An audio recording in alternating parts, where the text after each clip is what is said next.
The truth is out there. It is one of the world's greatest mysteries, Scotland's legendary Loch Ness monster. So does the lake creature actually exist? Well, if you ask one man, he'll tell you it is in fact no myth. Every day it's flaunted in front of your face. Hundreds of people in the valley say they are hearing voices in their heads. You just choose to ignore it. Belief can be a powerful force. No one knows that better than the people who are sure they've seen Bigfoot. Real accounts. He says he knows who's playing mind games. Rogue government officials that are sponsoring this, also corrupt business officials, and private citizens. From real people. Hundreds of people turned out tonight for the unveiling of a very controversial statue. Yeah, it really is. The Satanic Temple of Detroit revealed the one-ton bronze statue. It's time for you to take a swim. I'm just excited to see my Lord and Savior Baphomet represented in such glorious Italian stone. I do hope his eyes gaze upon me, and that my allegiance is recognized. In the dark waters.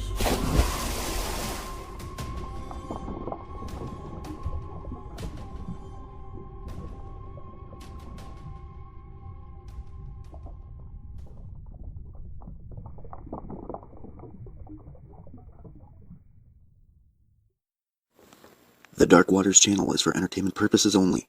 Although information in these stories can be traced back to relevant and true sources, Dark Waters strongly discourages its viewers, listeners, and subscribers from visiting the site of incidents and encounters discussed or revealed on the show.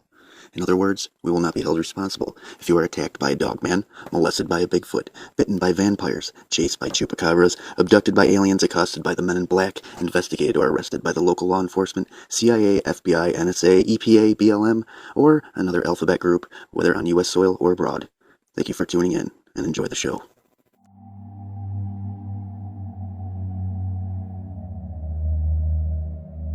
For years, I've been going to Bayou Sauvage on the outskirts of New Orleans East. I started going as a kid, riding my bike along the levees. And as a young adult, I would ride my four-wheeler back there. But it all came to a screeching halt once I saw the Dogman. I was riding along the levee, just as I'd done many times in the past, when I saw something swimming in the water of the bayou. This thing was big and black. It was swimming like a person, but heading in a direction going away from me. I started to slow down. I wanted to get a better look, so I drove my four-wheeler down the levee, right up on the edge of the bayou. I was so close that my tires began to sink into the mud. This thing was pitch black, and I could see the muscles in its shoulders twitching and moving as it swam through the water. Completely fascinated, I sat there and watched this creature swim until it reached the embankment about 75 yards away from me. I probably should have got out of there way before this, but I just wanted to know what it was. It wasn't until it actually started climbing out of the water and up onto the banks that I really got freaked out. This thing climbed out of the water on all fours. It started shaking its body like a dog, spraying water everywhere. Then it stood up on two legs. Yeah, up on two legs. This was an upright walking dog or something, and its color was black. I mean, really black. I clicked my four-wheeler in gear to go ahead and back out of there. And I think that's when it heard me, because it turned and took a look at me. Now, I couldn't see his eyes or teeth, but I saw his head turning and it knew I was there. It stood there looking in my direction for a while, then dropped down on all fours and ran off. At this point, I was completely overcome by fear. I backed my four-wheeler up as fast as possible, skirting back up the levee, spun it around, and headed back out of there to get home. Since I've seen that thing, I don't go riding back in Bayou Sauvage anymore. What I saw could have easily killed me, especially if it was anywhere closer to me. I don't think I would have been able to outrun this thing on my four-wheeler.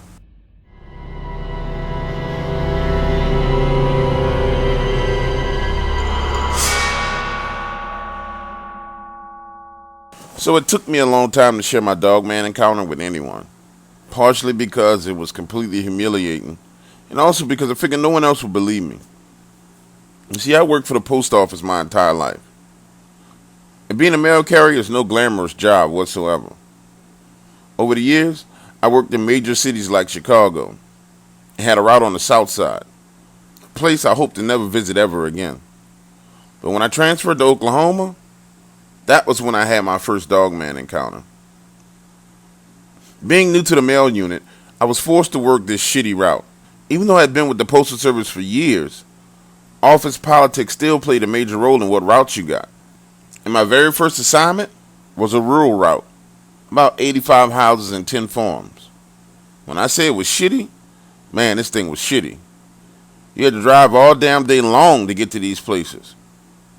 And the people weren't too friendly at all. So I'm out on the tail end of my route. And on this little section of roadway, it has about a total of 15 mailboxes. And all these mailboxes, except for one, are right up on the road. To get to the one mailbox that's not on the road, I had to make a right turn down off onto this dirt roadway, drive a little ways, and then the mailbox is right there. I had just made that right turn off onto this dirt roadway headed to the mailbox when I saw something dart from left to right. It was big. It was moving on all fours. But this thing moved so damn quick, I only got a small glimpse of it. Now in my mind, I figured it was just one of those wild dogs. You see, there's a lot of wild dogs out here running around in these woods. So I proceeded to ride up and head to the mailbox. I'm there at the mailbox, lollygagging, sorting through this lady's mail, when the truck starts to shake. And you know the truck I'm talking about, our little box trucks that we use to deliver mail. Well, this truck is shaking violently, like the Incredible Hulk or Andre the Giant was pushing on it. And when I looked back through the rearview mirror, all I could see was this brown fur and this kind of skin with these freckles and spots all over it. It wasn't until I looked out of my side mirror that I saw what looked like shoulders and arms. Something was standing there shaking my truck. I took my foot off the brake and hit the gas, and the engine revved and roared. I could even hear the back wheels spinning on the dirt road. But I was going nowhere. Whatever this thing was strong enough to hold my vehicle and keep it from moving. So I quickly cut my wheel to the left away from the mailbox, and the truck began to slide a bit and move. Then I could hear this kind of scratching sound. And a few seconds after that, it was almost like it let go, because my vehicle took off full speed. I had gotten about 65 feet away from whatever this thing was and looked through the mirror again. That's when I saw it. This giant creature with a dog head, these big pointed ears. It was standing there, looking at me drive away. Then this thing dropped down on all fours and laid down right in the roadway. Needless to say, no one got their mail that day. I mean, I was shook up, man. And I don't even know how this thing was able to sneak up on me. Since I've been working this job, I pride myself on paying attention to my environment, never getting complacent. I've been attacked by dogs many times while working my routes. So for something like that to sneak up on me, completely befuddled me. The next day I was sent out again and had to take that same route. Except for this time, I sped down that damn dirt road and threw the mail out in the general area of the mailbox. I refused to stop, so I did that every day until finally one day the property owner was standing out there at the mailbox waiting. She flagged me down, and boy did she have an attitude on her. She stood there yelling at me, "Why do you keep dropping my mail on the ground? I gotta walk out here and pick up my mail from in the bushes and the trees." This lady cursed and screamed and beat on the side of the truck. I mean, she acted a complete damn fool. I just sat there looking at her. And after she had gone on like this for about 5 or 6 minutes, I kindly asked her, "Are you finished?" And that's when I told her, "Do you know you got a motherfucking werewolf running around outside your house right now? So until you move your mailbox out to the main road like everyone else, your shit is going to be right here on the ground." And then I threw the mail out at her again and drove off. Eventually she complained and I got written up, but I didn't give a damn. 2 weeks later, her mailbox is on the main road like everyone else. I went on to work that route for over a year. And several times I would see this thing running through the woods. It never really bothered me after that. But technically, I never came to a complete stop either.